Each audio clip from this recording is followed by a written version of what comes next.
할렐루야. 서로 인사하십시다. 사랑하고 축복합니다. 은혜의 주님이 함께 하십니다. 기적의 주님이 함께 하십니다. 아멘. 여러분, 이 자리에 오신 것도 기적입니다. 은혜 받는 것도 기적입니다. 평생 기적의 하나님과 함께 사시기를 주의 이름으로 축복합니다. 오늘은 빈들의 기적. 어디의 기적이라고요? 빈들의 기적. 성경은 기적의 책입니다. 우리 인간편에서 볼 때는 어떻게 그런 일이 있을 수 있을까 싶지만은 성경에는 하나님은 못하실 것이 없다고 말씀하십니다. 능치 못하심이 없다. 우리 하나님은 전능하신 아버지시다. 그것을 꾸준하게 강조하고 있습니다. 그래서 기적을 보고 사람들은 놀라지만 하나님 편에서 볼 때는 그건 이상할 것도 없고 어려울 것도 하나도 없는 거예요.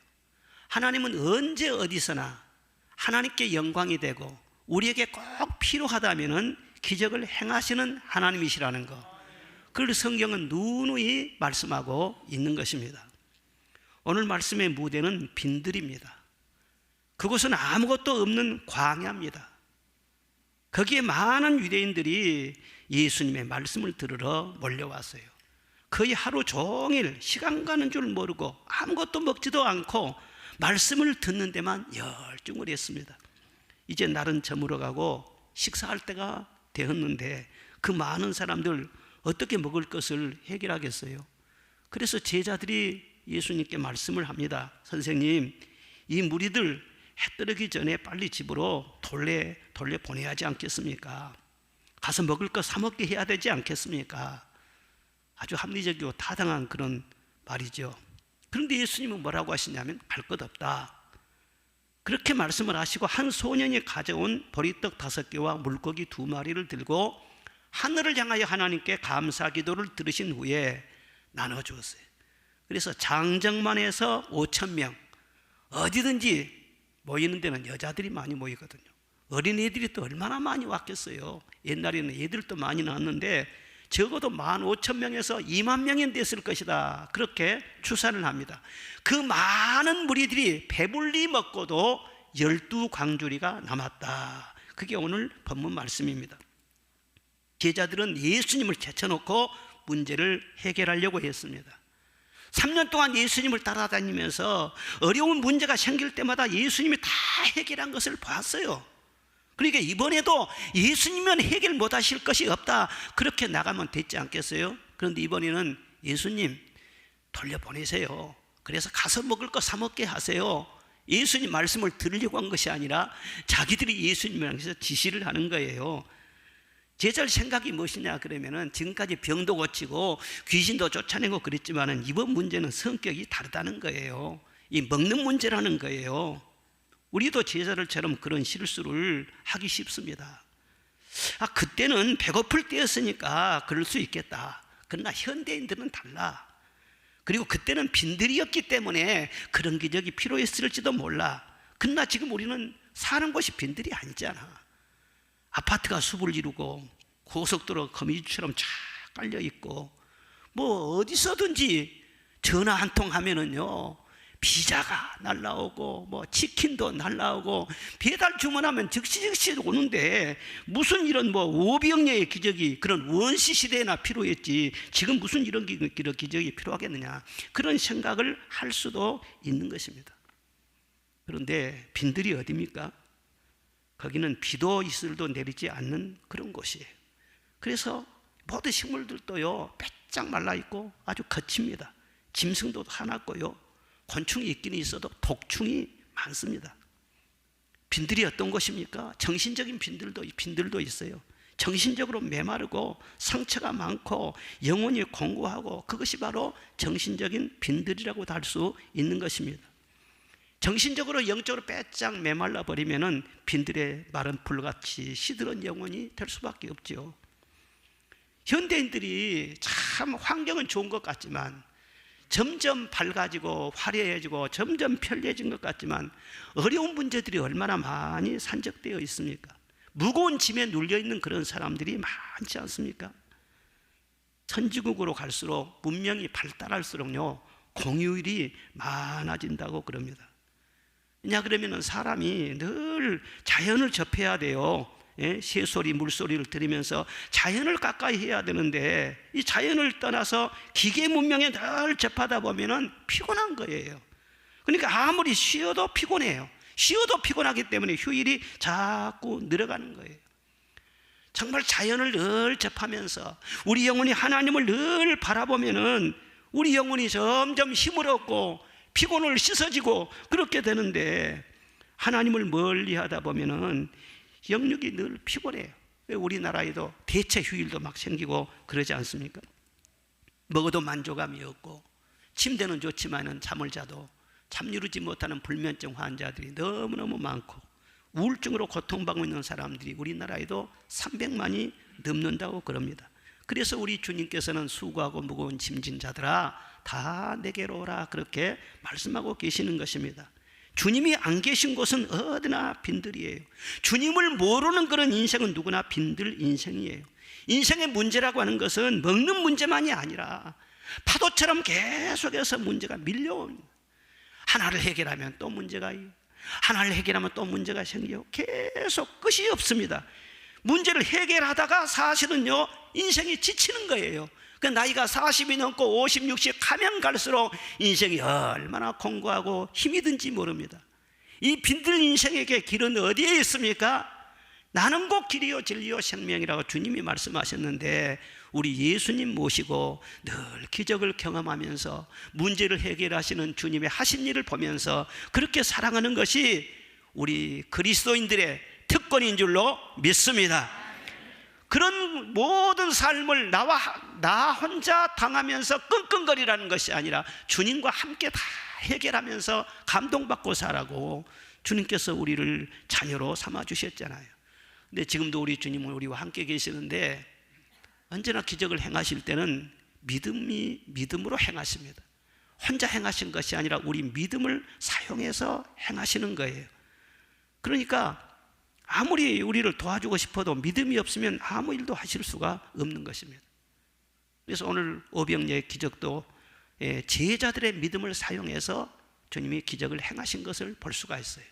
제자들에게 어떤 믿음을 주님이 요구하셨는가? 첫째로는 기적은 나로부터 시작된다는 그 믿음을 가져야 한다는 거예요. 기적은 누구로부터가 아니라 나로부터 기적은 시작된다는 이 믿음이 있어야 한다는 거예요. 무리를 보내서 먹을 것을 사 먹게 하소서. 그럴 때 예수님 뭐라고 하셨습니까? 갈 것 없다, 너희가 먹을 것을 주어라 말씀을 하셨어요. 아니 예수님, 이 많은 무리들 저희들보다 먹을 걸 주라고요? 이 많은 무리들 빵 사주려면요 적어도 200데나리온 넘게 돈이 들 겁니다. 돈이 어디가 있어요? 근데 설령 돈이 있다고 할지라도 그 빵이 어디가 있습니까? 여기 빵 공장도 없고 가게도 없고 뭐 어물시장 있는 것도 아니고, 그런데 어떻게 우리가 이 많은 사람들 먹을 것을 해결할 수 있겠습니까? 제자들은 이게 안 된다는 것을 자꾸 이유를 들면서 예수님께 변명을 한 거예요. 그런데 예수님 말씀은 일관적입니다. 갈 것 없다는 거예요. 너희가 먹을 것을 주라는 거예요. 그 말씀은 무엇입니까? 너로부터 기적은 시작된다는 거예요. 내 믿음으로부터 기적은 시작된다는 거예요. 지금 내가 너와 함께 하지 않느냐? 너의 힘으로는 안 돼. 그러나 내가 너를 통해서 기적을 행할 것이야. 너와 내가 합하면은 못 이룰 것이 하나도 없어. 그렇습니다. 우리도 주님께서 너 할 수 있지 않느냐 말씀을 할 때 어떻게 나가야 되겠습니까? 안 된다는 것만 자꾸 나열할 것이 아니라, 예수님 나로서는 안 됩니다. 지혜도 부족합니다. 능력도 부족합니다. 그러나 예수님과 나와 합하면은 할 수 있을 줄로 믿습니다. 그리고 겸손하게 기도해야 될 줄로 믿습니다. 그런 제자들은 예수님께 기도하지는 않고 안 된다는 이유만 자꾸 늘어놓는 거예요. 주님께서는 할 수 없는 것, 불가능한 것을 우리에게 절대로 시키지 않습니다. 아무리 환경적으로는 해가 저물고 무리들이 많고 빈들이고 그런다고 할지라도 주님이 함께 하시면은 주님으로 말미암아 모든 염려는 다 사라지게 될 줄로 믿습니다. 아무것도 없는 빈들이지만 주님이 나와 함께 하시고 내가 기적의 통로가 되면은 나로부터 기적은 시작된다는 것, 이것이 바로 주님의 믿음이었던 것입니다. 제자들이 자기 자신을 보더라도 좀 한심스러웠을 거예요. 예수님 따라다니며 보면 예수님은 무엇이든지 척척척척 다 기적으로 해결하시지만 우리가 예수님 옆에 그림자라도 따라갈 수 있습니까? 우리는 예수님하고는 다릅니다. 영적인 열등감, 그것이 많을 거예요. 그리고 세상적으로 보더라도 갈릴리에서 물고기 잡다가 온 사람들인데 내놓을 것이 뭐가 있겠어요? 인물이 훤칠했겠어요? 가문이 뛰어났겠어요? 무슨 학력이라든가 무슨 재능이라든가 자랑할 만한 별로 내놓을 것이 없어요. 버리떡 그러지만은 우리는 참 버리떡입니다. 인절미도 아닙니다. 물고기가 있지만은요, 우리는 송사리 같은 그런 물고기예요. 잉어도 아닙니다. 그래서 스스로 자기를 자꾸 비하하고 자기를 부정하고 아마 그랬을 것입니다. 그런데 예수님 말씀하신 뭐냐 그러면은요, 네가 바로 기적의 주인공이라는 거예요. 너로부터 기적은 시작된다는 거예요. 너로부터 너의 가정의 기적이 시작되고, 너로부터 내 직장의 기적이 시작되고, 너로부터 이 나라의 기적이 시작되고, 너로부터 교회의 기적이 시작된다는 거예요. 아니라니까요. 주님이 말씀하신 것이 맞아요. 나는 할 수 없습니다. 나는 못합니다. 나는 아닙니다. 그것은 겸손이 아닙니다. 바로 불신앙인 것입니다. 아무리 내가 보잘것없고 연약하다고 할지라도 하나님이 붙잡아 주시면 연약한 나를 통해서 놀라운 일을 이루신다는 것을 받아들이시기를 바랍니다. 시인하시기를 바랍니다. 동의하시기를 바랍니다. 그래야 내가 살아나는 것이죠. 하나님의 나라가 살아나는 것이죠. 그래서 보잘것없는 사람을 통해서 하나님이 일을 하셔야만이 영광을 하나님께 온전히 돌려드릴 수 있죠. 그래서 세상에 잘난 사람, 있는 사람을 택한 것이 아니라 부정한 사람, 없는 사람, 천한 사람, 멸시받는 사람을 택해서 하나님의 능력을 더하셔가지고 놀라운 기적을 행하게 하셔서 100% 하나님께만 영광 돌리도록 그렇게 하시는 분이 하나님이신 것입니다. 그래서 성경 말씀 보면은요, 룻은 아무것도 없는 그런 여자였어요. 이방 여인이었어요. 더구나 남편이 죽었어요. 청상 과부였어요. 너무너무 가난했어요. 그에게 무슨 소망이 있겠습니까? 그런데 하나님께서는 룻을 그 가문의 기적의 주인공이 되게 하신 것입니다. 그 후손 중에 누가 나왔습니까? 증손자 중에 다윗이 태어났잖아요. 그 다윗 왕국의 바로 기적이 어디서부터 시작됐느냐? 룻에게서부터 시작이 되었다. 깜짝 놀랄 일들이에요. 사사기 6장에 보면은요, 기드온에게 하나님이 말씀하셨습니다. 미디안 사람들에게 지금 이스라엘이 눌리고 있는데 너를 통해서 기적이 시작될 것이다. 너를 통해서 미디안을 물리칠 것이다. 아니, 나는 지극히 미약한 사람입니다. 우리 므낫세 지파는 지파 중에서도 아주 작은 지파입니다. 나는 우리 가문 중에서도 아주 작은 사람입니다. 내가 어떻게 이 일을 감당합니까? 아니야, 내가 너를 통해서 기적이 시작되게 할 거야. 그러면서 지금 메뚜기처럼 군대가 몰려오고, 미디안의 군대 낙타수가 말이죠, 해변에 머리알처럼 많아. 그런데 어마어마한 군대가 지금 밀려오고 있는데 그 밤에 여호와께서 기드온에게 이르십니다. 너 일어나서 미디안 진영으로 내려가라. 내려가서 그들이 하는 말을 한번 들어보아라. 그러면 그 후에 내 손이 강하여지리라. 그렇게 말씀하십니다. 그래서 진영 근처로 내려갑니다. 그런데 그 안에 장막에서 수근수근하는 소리가 들려요. 그래서 귀를 기울여 보니까 어떤 사람이 그 친구에게 꿈 얘기를 하는 거예요. 그런데 꿈을 꿨는데 보리떡 한 덩어리가 미디안 진영으로 막 굴러 들어오더니 한 장막을 탁 치니까는요, 무너뜨려지고 엎드려지고 장막이 픽 쓰러지더라는 거예요. 그 이상한 꿈을 꿨네. 그러니까 그 친구가 또 뭐라고 하냐면요, 이는 다른 것이 아니라 이스라엘 사람 기드온의 칼이라. 하나님이 미디안과 그 모든 진영을 그의 손에 넘겨주셨느니라. 이 말을 딱 들으면서 하나님이 놀라운 일을 이루시려고 그러는갑다. 그리고 기드온이요, 그 꿈과 해몽하는 말을 듣고 큰 힘을 얻습니다. 그리고 하나님 앞에 일단 경배하고 이스라엘 진영으로 돌아와서 일어나라, 여호와께서 미디안을 우리의 손에 넘겨주셨느니라. 그리고 기드온의 300명 용사를 이끌고 가서 미디안을 전멸을 시킨 그런 장면이 사사기서에 쭉 기록이 되어 있습니다. 12만 명이나 되었습니다. 수년 동안이나 미디안 그러면 공포의 대상이었습니다. 그런데 지극히 미약했던 기드온으로부터 기적이 시작되게 하셨다는 거예요. 하나님의 자녀들은 그렇습니다. 나는 할 수 없습니다. 나는 못합니다. 나는 부족합니다. 나는 아는 게 없습니다. 그렇게 말할지 모르지만 그런 열등감은 싹 버려야 되는 것입니다. 어떤 가문이나 스펙이나 외모나 어떤 가지고 있는 소유나 그런 것 때문에 열등감을 가져서는 안 되는 것입니다. 우리에게 가장 큰 힘, 가장 큰 재산은 하나님이 함께 하신다는 것인 줄로 믿습니다. 열등감은 스스로 속는 것입니다. 이 세상 그 어느 누구도 100% 완벽하게 갖추어지는 사람은 아무도 없습니다. 아무리 많은 것을 소유했다고 할지라도 그러나 더 소유한 사람도 있고 가장 필요한 것은 소유하지 못한 그런 일들이 얼마든지 많은 것입니다. 그러나 우리는 부족하고 갖추어지지 못하고 없다고 할지라도 하나님과 우리가 온전히 합하게 되면은 하나님으로 말미암아 부족함이 없는 인생이 될 줄로 믿습니다. 그리고 나로부터 모든 기적은 시작된다는 것을 여러분 믿으시기를 바랍니다.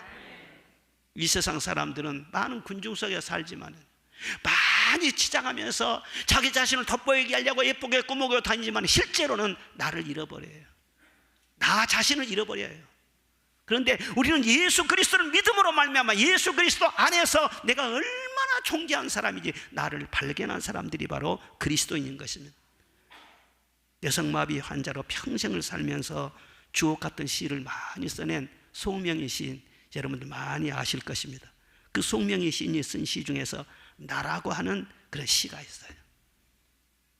나 가진 재물 없으나, 나 남이 가진 지식이 없으나, 나 남이 갖고 있는 건강이 없으나, 나 남이 없는 것 있으니, 나 남이 보지 못한 것을 보았고, 남이 들을 수 없는 소리를 들었고, 남이 가질 수 없는 은혜를 받았고, 나 남이 받지 못한 사랑을 받았네. 나 자기 자신은 정말 없어져야 할 존재인 줄로 알았어요. 그렇게 천박한 존재를 알았어요. 그런데 그리스도를 만난 이후에 나를 발견한 거예요. 뇌성마비 환자라고 할지라도 하나님 사랑 안에 있는 나, 은혜 안에 있는 나 자신을 발견하니까 정말 그로부터 엄청난 기적이 시작됐지요. 그 시를 읽고 수많은 사람이 그리스도를 만나고 치유를 받고 죽음에 내몰린 그런 사람들이 새로운 생명을 얻고 소생하는 그런 일들이 얼마나 많이 일어났는지 모릅니다. 사랑하는 여러분, 내 자신 믿을 수가 없죠. 그러나 하나님 안에 있는 나에 대한 자신감을 가지시기를 바랍니다. 내가 재산입니다. 가족들에게도 말해야 됩니다. 내가 있다. 걱정하지 마라. 내가 있어. 내가 기도해. 염려하지 말라. 내가 있는 동안 너희들은 걱정 없다. 가정은 절대로 흔들리지 않는다. 내가 있지 않느냐. 이 존재감, 그걸 갖기를 주님이 원하시는 거예요. 너로부터 기적이 시작된다는 거예요. 어디로 가냐는 거예요. 저 사람 다른 사람한테 도움을 구하러 다니지 말라. 다른 사람 의지하지 말라. 너로부터 시작된다. 두 번째로는 감사할 때 기적이 일어납니다. 어떨 때 기적이 일어나요? 감사할 때. 오병이어의 기적을 말할 때 보리떡 5개 물고기 2마리로 5,000명이나 먹고도 12광주가 남았다니, 그 숫자 개념으로만 말하기 쉬워요. 야, 어떻게 5개 가지고 그 많은 사람 먹을 수 있겠니? 그런데 실제로 놓치기 쉬운 부분이 있습니다. 그 모든 경위를 쭉 살펴봐야 돼요. 어떻게 해서 그런 기적이 일어났지? 도시락을 싸가지고 온 한 소년의 헌신이 거기에 있었다는 것을 알아야 됩니다. 하루 종일 예수님이 말씀을 전하시고 병자를 고치시고 수고하시는 것을 보면서 나는 엄마가 도시락 싸주셨는데 그것을 예수님께 드리고 싶어. 자기가 먹지 않고 숨겨놓지 않고요, 그걸 예수님께 드리고 싶어. 그래서 아마 도시락 있는 사람 어디 있어? 그리고 누가 빼앗아간 것이 아니에요. 자발적으로 그가 예수님께 드리려고 그것을 내놓은 것이 아니겠어요? 그런데 예수님께 전달이 되었고 그 보리떡을 들고 우리 예수님이 하나님께 감사 기도를 드리시고 그 후에 보리떡이 기적의 떡으로 변하게 됐다는 거예요. 여러분, 제자들이 처음 보리떡 5개를 들고 얼마나 실망했겠어요. 아유, 이게 5개 가지고 누구 입에다 풀칠을 하냐. 다 사람들이 깨쩌쩌 하면 그렇게 실망을 했을 거예요. 오늘 본문 말씀은 사복음서에 다 기록이 되었어요. 그런데 사복음서 다 이 보리떡 5개를 가지고 실망하는 그런 말씀들이 나옵니다. 오늘 마태복음에서는 우리에게 있는 것은 이것뿐입니다. 이것뿐입니다. 마가복음에서는 떡 5개밖에 없나이다, 없나이다. 아니, 있는 것을 강조하면 얼마나 좋아요. 떡 5개라도 있습니다 그래야 할 텐데 떡 5개밖에는 없나이다. 누가복음에서는 5개밖에 없으니 할 수 없습니다. 요한복음에서는 그것으로 이 많은 사람들로 어떻게 먹게 하겠습니까? 그게 부정적으로 냉소주의로 말을 해. 이게 갖고 뭐 불칠하냐, 이런 식으로 말을 하는 거예요. 우리도 우리 가진 것이 보잘것없고 형편이 심란할 수도 있어요. 그러나 아무리 작은 것이라도 거기에서 감사하면서 일단 주님의 손에 올려놓을 때 그 떡이 기적의 떡으로 환다는 것을 여러분 믿으시기를 바랍니다. 기적은 언제나 작은 데서부터 시작이 됩니다. 절망적인 상황에서 시작이 되는 것입니다. 그래서 내가 어려움이 많이 가중되고 힘들고 또 힘들 때일수록 하나님이 기적을 행하실 때라는 것을 기대하시기를 바랍니다. 그런데 똑같은 환경이라도 감사하면 기적이 일어나요. 그런데 어렵다고 해서, 힘들다고 해서 막 불평하기 시작하면요 점점 더 수렁에 빠져들게 되는 것입니다. 여러분, 세상에서 때로는 길을 찾지 못해서 방황할 수도 있고 답답한 일로 고민이 될 수도 있고 스트레스 받을 수도 있어요. 환난이 계속해서 우겨싸면은요 불안과 두려움에 빠질 수도 있는 거예요. 그런데 어떤 환경 속에서도 하나님 앞에 감사하면은 그것이 기적의 현장으로 바뀐다는 것을 꼭 믿으시기를 바랍니다. 성경 말씀에 쭉 그런 말씀이 나오지 않습니까? 요나는 큰 풍랑을 만났어요. 그래서 결국은 물고기 뱃속까지 들어갔어요. 성경에 보면 어떻게 그런 일이 있을라나 그랬지만은요 한 2년 전에 미국에서 실제로 그런 일이 있었습니다. 어떤 사람이 54세 된 사람이 랍스타를 잡으러 바다에 뛰어들었는데요, 산소통을 들고 바닷속에서 수심 20m 밑에서 말이야 랍스터 잡고 있는데 거기에 어마어마한 물고기가 온 거예요. 물고기가 씹지도 않고 후루룩 삼켜버렸어 그 사람. 그래서 산소통을 들고 물고기 뱃속으로 들어갔어요. 들어가서도 산소통이 있기 때문에 계속 호흡을 하기는 했는데 아니 나중에 말이죠, 아무래도 이 물고기가 좀 미싱미싱한 소화가 안 되네. 그래서 확 토해갖고는 이 사람이 살아났어. 인터넷에 안 봤어요? 참 재밌는 일이 있어. 요나가 꼭 그 모양이라 이 하나님 앞에 말을 안 듣다가 물고기 뱃속에까지 들어갔네. 그런데 요나는 어떻게 해서 살아나왔느냐, 성경 말씀 보면은요, 나는 감사하는 목소리로 주께 제사를 드리며 나의 서원을 주께 갚겠나이다. 구원은 여호와께로 말미암나이다. 그 물고기 뱃속에 들어가서 거기서 감사기도 하고 있었다니까요. 야, 참 저는 그래서 요나를 감사의 챔피언이라고 그럽니다. 이런 환경 속에서 어떻게 감사할 수 있었을까? 여러분, 절대로 감사하는 자를 물고기가요 삼키지 못합니다. 소화를 못 시킵니다. 감사하면은 질병이 가두지도 못하고 환난이 가두지도 못하고 무덤이 가두어 놓지도 못합니다. 감사하면은 감옥이 절대로 그를요 가두어 놓지 못하는 거예요. 그래서 거기에서 살아나왔어요. 네? 다니엘은 자기를 죽이려고 원수들이 둘러쌌지만은 그래도 자기 집에 돌아가서 예루살렘을 향하여 하루에 3번씩 꼬박꼬박 창문을 열어놓고 하나님 앞에 감사했어요. 또 감사했어요. 감사했어요. 그래서 사자굴에서 건진받는 기적을 체험했다. 그리고 그 어려움이 변해서 오히려 더 승진하는 3명의 총리가 있었어요. 그 중에 한 명이었는데 그 일로 인해서 자기의 의로움이 온 천하에 드러나가지고 3명의 총리 중에서도 수석 총리, 그리고 왕 바로 밑에요. 그리고 올라간 거예요. 시돈 땅의 사르밧 과부는 기근 때 양식이 떨어져서 마지막 남은 가루 한 움큼으로 떡을 해서 아들과 함께 딱 나눠 먹으려던 참이었어요. 그런데 그때 엘리야 선생님이 찾아왔어요. 목사님이 찾아온 거예요. 그런데 엘리야가 뭐라고 하냐면은 그 떡 나한테 먼저 가져오라고. 마지막 남은 생명의 떡이에요. 그거 먹으면 더 이상 먹을 것이 없어요. 굶어 죽어야 돼. 근데 나한테 가져오라고. 나한테. 그래서 또 그랬다 갖다 드리니까 그냥 다른 사람 보지도 않고, 아들이 있는데 아들도 보지 않고 개눈 감치듯이 그냥 떡을 먹고, 나는 솔직히 말해서 아무리 목사라도 하나님 말씀 받았다라도 내가 못 먹겠다. 한 입 먹고 말이죠, 그래도 얘한테 줘야 할 거 아니에요. 사람이 양심이 있다면은요. 그래야 사람 인간이 있잖아요. 그런데 혼자 다 먹어버렸어요. 그리고 그 다음에 뭐라고 하냐면은 내 가루통에 가보라. 가루통에 가보니까 소복하니 가루통에 기름병을 보라. 기름병에 보니까 찰랑찰랑하니 기름이 많이 들어있네. 하루 먹어도 그 다음에 가면 또 있고 또 있고, 기근이 끝날 때까지 가루통에 가루가 마르지 아니하고 기름병에 기름이 마르지 아니하였더라. 할렐루야. 그 마지막 생명에 또 그것이 감사한금 아니에요? 감사한금으로 그걸 바친 거예요. 그랬더니요, 기근이 끝날 때까지 하나님께서 먹을 걸 넉넉히 주셨더라. 바울과 실라가 빌립보 감옥에서 실컷 매를 얻어맞고 갇혀 있었어요. 내일은 직결 심판으로 처형당할지도 모릅니다. 그런데 한밤중에 온 몸에 찢기고 멍들고 피가 흔적거리고 그러는데 그 가운데서도 하나님께 감사하며 찬송을 불렀다고 했어요. 그 감사할 수 없는 상황에서 감사하며 찬송했을 때 하나님이 받으셨지 않겠어요? 그 진한 감동이 하나님께도 있었지 않겠어요? 하나님께서 가만두지 않았어요. 지진이 막 일어나게 하셨어요. 옥문이 열리게 하시고 착고가 풀어지게 하시고 자유의 몸이 되게 하셨어요.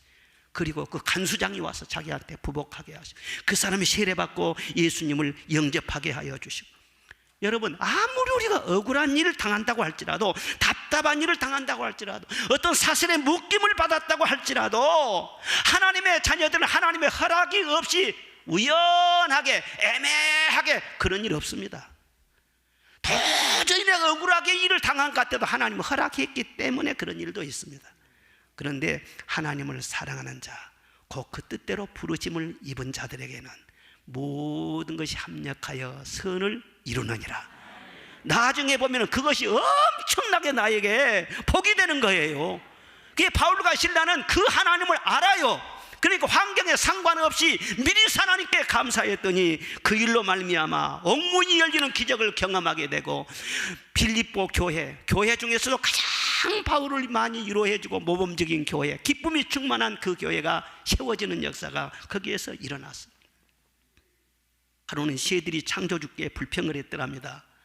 창조주 하나님, 다른 동물에게는 다 튼튼한 다리를 달아주면서 왜 우리에게는 이렇게 가느다란 다리를 주셨습니까? 그리고 우리에게는 양 어깨에 날개라는 무거운 것을 매달아 주셨습니까? 이유가 무엇입니까? 불평을 했어요. 그래서 창조주께서 빙그레 웃으셔서 새들에게 말을 했어요. 너희들에게 무거운 짐으로 생각하는 양 날개를 활짝 펴보아라. 그래서 독수리가 맨 먼저 이 거추장스러운 날개를 활짝 펴가지고 막 하면서 움직여 봤어요. 아이, 그랬더니 독수리 몸이 깃털처럼 가벼워지면서 후 떠가지고 창공을 샥 날아가게 되더라는 것입니다. 날개를 달고만 다니면 짐이 되어요. 그런데 그것을 움직이면 활을 날아가더라는 거예요. 하나님께서는 우리 인간에게는 다른 어떤 피조물에게도 주지 않는 날개를 달아주셨습니다. 사고하는 능력을 주셨습니다. 말하는 능력을 주셨습니다. 그런데 말은 이렇게 말할 수도 있고 이렇게 말할 수도 있어요. 그런데 이 언어를 사용을 할 때 항상 감사하는 언어를 사용하고 긍정적인 언어를 사용하고 하나님을 영화롭게 하는 언어를 사용하게 되면 그 말이 날개가 될 줄로 믿습니다. 저는 지금까지 목회를 44년째 하면서요, 감사 충만한 사람이 망한 것을 한 번도 본 적이 없어요. 아무리 그 사람이 열심히 하고 뭐 그냥 기도도 많이 하고 막 그냥 막 충성한다고 요란스럽게 막 해도 일단 그 사람이 어느 순간인가 입에 불평을 달고 다니잖아요. 그러면 꼭 잘못돼요. 나중에 보면 꼭 잘못돼. 그런데 어떤 상황 속에서도 감사하는 사람이 잘못된 것을 한 번도 본 적이 없어요. 여러분, 맥주 감사절 앞으로 이제 다가오는데 여러분 마음속에 감사로 충만하시기를 주의 이름으로 축원합니다. 날개예요, 날개. 우리는 왕 같은 권세를 줬다고 했잖아요. 왕은 말로 하는 것이지 뭐 가서 손으로 일하는 게 아니에요. 감사하는 말만 하면 천군 천사들이 움직인다고, 원수마귀가 떠나간다고요. 지진이 일어난 것처럼 환경이 막 새롭게 변하게 되고 물권, 인권, 영권을 하나님께서 감사하는 입술에 주신다는 거예요. 다윗이 왜 그런 놀라운 축복을 받았는가? 왜 그렇게 남다른 사랑을 많이 받았는가? 하나님이 주신 은혜에 대해서는 다윗은 감사해요. 우리가 사람 앞에서도 그러잖아요. 다른 사람에게 은혜를 많이 베풀어 줬는데, 사랑을 많이 베풀어 줬는데 감사합니다 하면은요 정이 더 가요. 더 주고 싶어요. 그런데 사랑 많이 받은 사람이요 원망하는 거예요. 미워하는 거예요. 당연하게 생각하고 배신 때리고. 그럼 누가 그 사람을 가까이 하고 싶겠어요?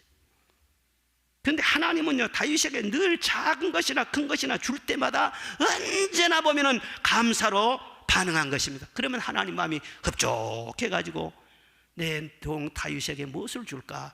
다윗이 기도해 갖고 그렇게 복을 받은 게 아닙니다. 하나님이 고민을 하셨어요. 내 종 다윗에게 뭘 줄까? 그래가지고 다윗에게 애언의 말씀을 주시고 비전을 품게 하여 주시고. 그러니까 다윗의 이 감사와 찬송하는 이 삶이요 주님의 마음을 움직이고 하늘의 보호자를 막 움직인 거예요. 막 달라고 해서 받은 축복도 있지만 하나님 마음을 감동시켜 갖고 받은 복이 훨씬 차원이 큽니다. 감사 속에 그게 다 들어있어요. 감사는 하나님을 영화롭게 합니다. 감사는 하나님을 존귀하게 해드립니다. 그렇기 때문에 하나님께서도 그 사람을 절대로 천하게 만들어 놓지 않고 존귀하게 만들으시는 거예요. 그런데 우리의 못된 자아가, 못난 욕심이, 못난 교만과 탐욕이 우리 마음속에 들어있어요. 그리고 세상에 자꾸 부추겨요. 그래서 감사에 먼지가 끼게 하고 감사에 오물이나 이런 잘못된 이끼가 끼게 하는 거예요. 그러니까 자꾸 우리 마음을 잘 다스려야 돼. 무릇 지킬 만한 것보다 내 마음을 지켜라. 이는 생명의 근원이 거기서 난다. 은혜 받았을 때 감사하는 그 마음을 순수하게 잘 지켜나가시기를 바랍니다. 내 감사하는 마음에 불평과 욕심이 독이 슬지 않도록 늘 주의하라는 거예요.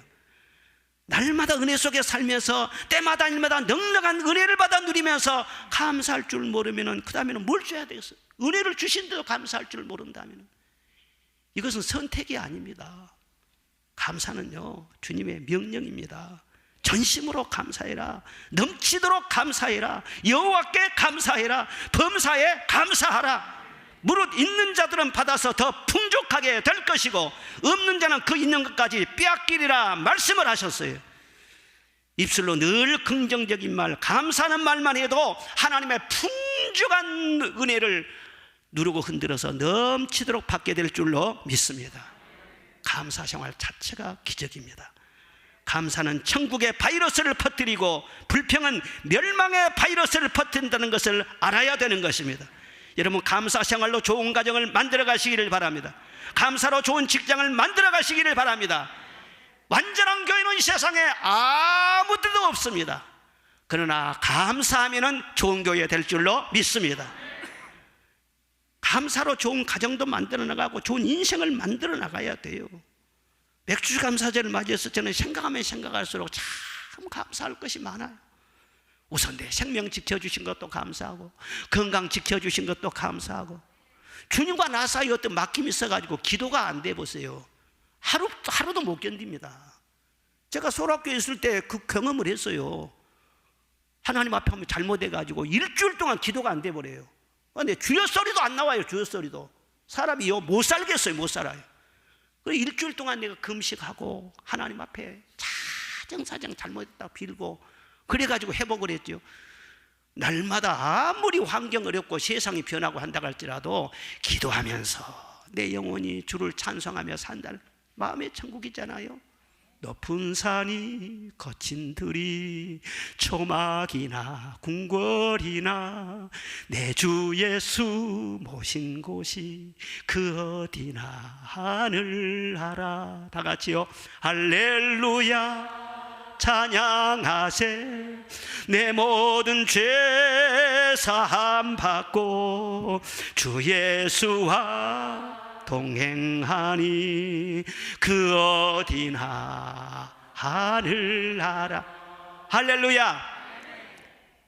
좋은 가정 주신 것도 감사하고 충성되고 주님 사랑하는 좋은 성도를 만난 것도 감사하고 얼마나 감사할 일이 많은지 몰라. 그래서 저도 감사하지만 우리 성도들로 하여금 어떻게 이 맥주 감사절에 감사를 좀 더하게 할까 연구를 많이 했어요. 제가 흰머리가 좀 더 났어요. 좀 며칠 사이에 연구를 많이 하느라고. 그래서 이 감사절 감사 메모지를 만들었어요. 맥주절 감사 메모지. 믿음에 굳게 써서 감사함을 넘치게 하라. 이거 한 장씩만 받으셨을 건데 이걸 가면서 말이죠, 저 로비에 많이 쌓여 있어요. 이게 다 인쇄를 해놨으니까 한 분이 적어도 7장이 필요해. 7장 가지고 가셔가지고 성경책에 딱 넣어놓고요, 매일 주일날 주일 동그라미 치고요, 3가지씩 주일날 감사 제목을 적는 거예요. 월요일날은 월요일 까 적고, 화요일날은 화요일 동그라미 찍고 또 적고, 그렇게 한번 해보시라.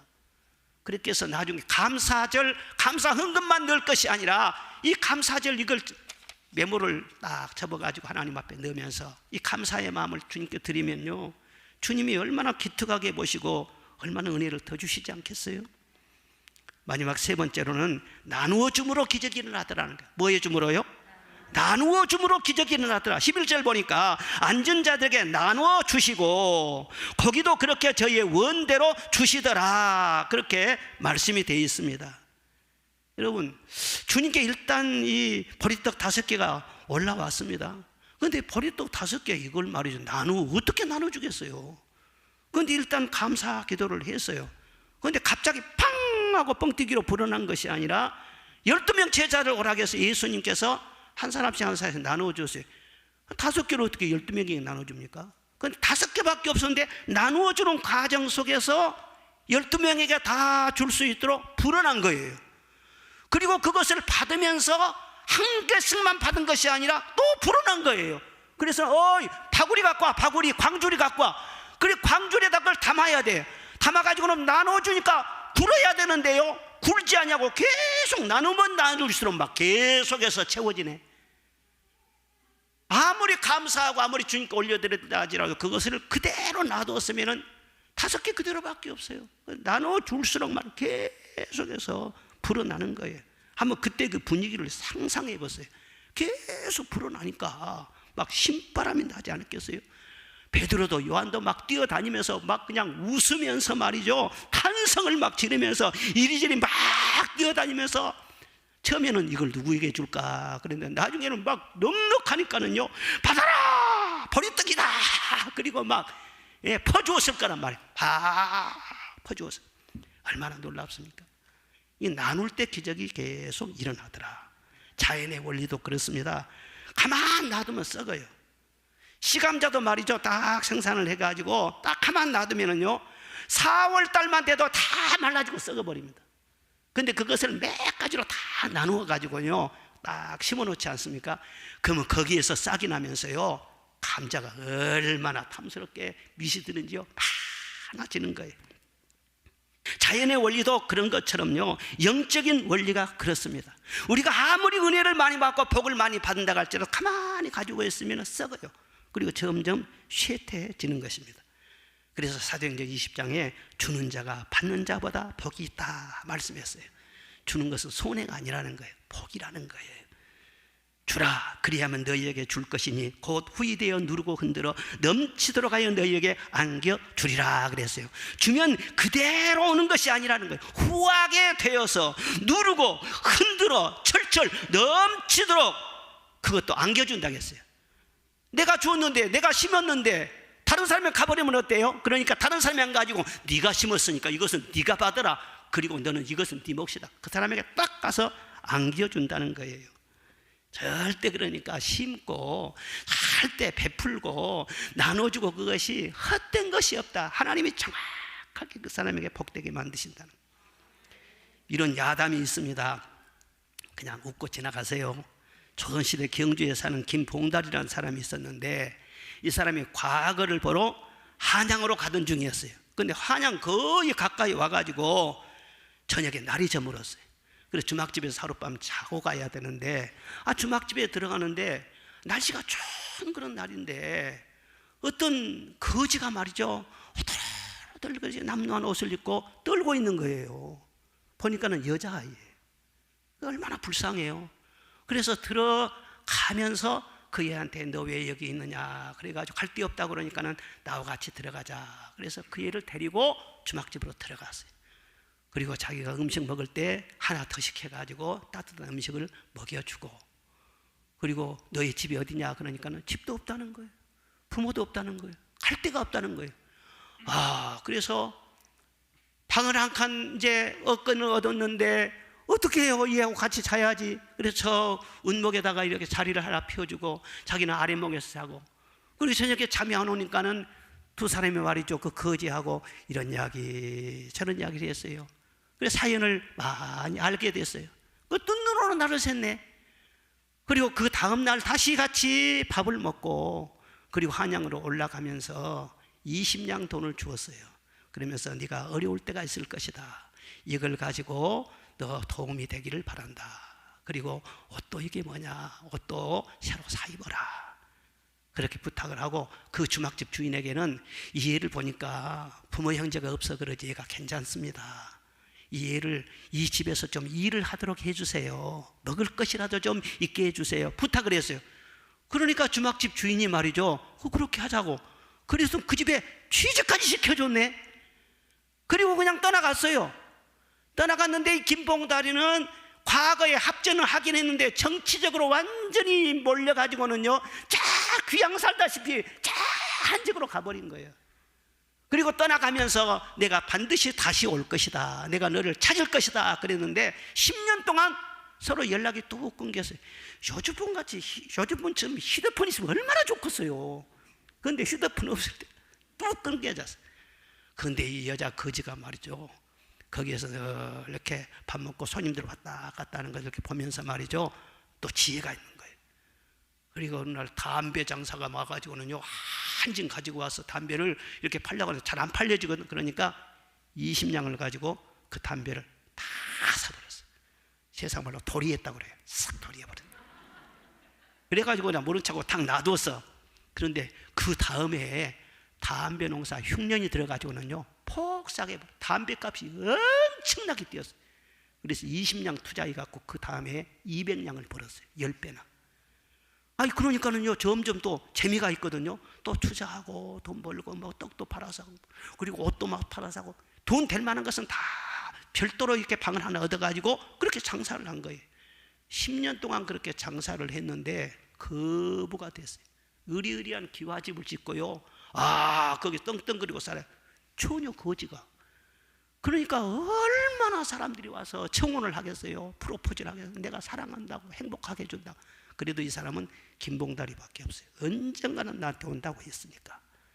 10년 만에 수소문을 해가지고 돌고 해가지고 만났어요. 만나가지고 김봉다리하고 결혼을 하고 거기서 행복하게 살고, 과거에 나중에는 과거까지 급제해 나서는 다 이런 지혜로운 말 로비하고 해가지고는 다시 폭직도 시켜가지고 요즘 같으면 이 사람을 장관급에까지 올라가게 했다. 거지가요. 그러니까 김봉다리도 복을 받기는 받았죠. 그때 20냥 안 주고 그냥 지나갔으면요, 무슨 그런 일이 있겠어요. 그런데 그때 주었다는 거예요. 주라, 그리하면 너희에게 주리니 주는 자가 복이 있도다. 아무것도 아닌 것 같은데 그 한 번 마음 써주는 그것 때문에 말이죠, 그렇게 훌륭한 그런 아내와 또 자녀들과 행복한 가정 이루고 벼슬까지 높이 올라가고, 참 세상에 별일이 다 있어요. 그러니까 세상 사람들은 이런 깊은 진리는 모르고 맨 쌓아놓으려고만 해. 자기 움켜쥐려고만 해. 그런 인간이 너무나 힘들죠. 베풀어주지 못하니까는. 베풀어주면 하나님께서 날 채워주실 텐데, 여러분 또 신앙생활 하면서 늘 주님이 주신 그거 재능을 가지고도요, 다 주님 앞에 쓰임을 받으려고 하고, 물질로도 말이죠, 다 하나님 앞에 헌신하려고 하고, 은사도요 나누어서 열심히 주님을 섬기려고 하고, 말씀도 받았으면 여러분들만 속에 딱 갖고 있지 말고 자녀들에게라도 누구에게든지 말씀을 나누어 주시기를 바랍니다. 위로를 받았으면 위로도 주고요, 용서 받았으면 용서도 주고요, 내가 기쁨을 얻었으면 기쁨도 주려고 하고요, 어떻게 베풀려고 해야 돼. 그래야만이 내가 은혜의 통로가 되고 항상 마르지 않는 그런 축복을 경험하면서 살 수 있다는 거예요. 요즘 사람들은 사랑을 잘못 해석해요. 사랑이 받는 줄로 생각을 해요. 그래서 좋은 신랑 만나고 사랑만 받고 행복할 줄 아는데, 그것은요 3개월도 못 갑니다. 사랑은 받는 것이 아니라 주는 거예요. 내 유익을 구하는 것이 아니라 상대방의 유익을 구하는 것이에요. 그래서 남녀 간에 결혼을 했으면요 서로 섬기려고 해야죠. 그러면 가정이 충만해지는 거예요.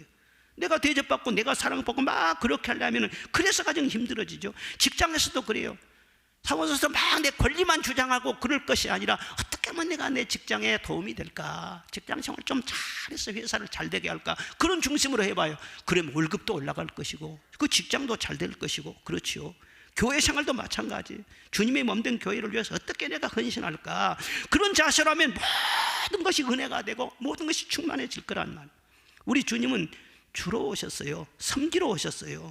다 주셨어요. 주님은 남김없이 위로도 주시고 치료도 주시고 말씀도 주시고 응답도 주시고 성령도 주시고 영생도 주시고 부활도 주시고 천국도 주시고 하늘의 유업도 주시고 좋은 것을 다 주셨어요.